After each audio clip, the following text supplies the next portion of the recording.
जिसने संसार त्याग दिया हो, जिसे काम, क्रोध, लोभ से ऊपर माना जाता हो, अगर वही मोह में फंस जाए तो क्या होगा?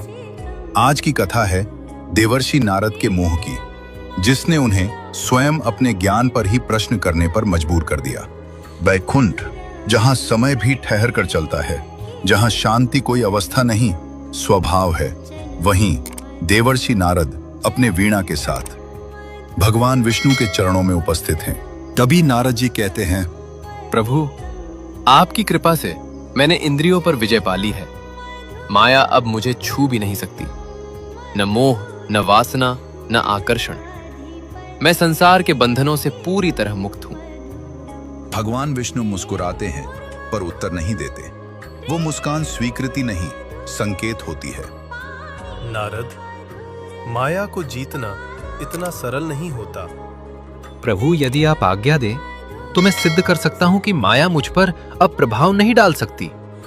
तो ठीक है नारद, जाओ, संसार में जाओ और देखो माया सच में तुमसे हार चुकी है या नहीं।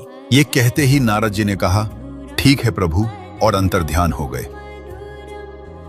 नारद जी एक सुंदर नगर में पहुंचते हैं। नगर में उत्सव है, फूल, संगीत, हंसी। और तभी नारद जी की दृष्टि एक राजकुमारी पर पड़ती है।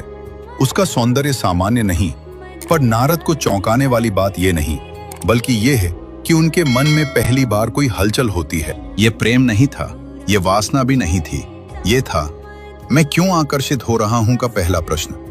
नारद जी स्वयं से कहते हैं, नहीं, यह तो केवल क्षणिक विचार है। मैं देवर्षि नारद हूं। पर माया हमेशा धीरे काम करती है।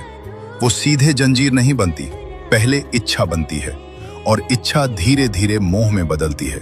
नारद जी अभी समझ नहीं पाए थे कि जिस माया को वह जीत चुके मान रहे थे, वही माया अब उनकी परीक्षा लेने वाली थी। क्या नारद जी सच में मोह से मुक्त हैं, या यह उनकी सबसे बड़ी परीक्षा है? अगले भाग में जानिए नारद जी ने विष्णु जी से क्या वर मांगा। लाइक करें, फॉलो करें, कमेंट में लिखें। जय श्री हरि विष्णु।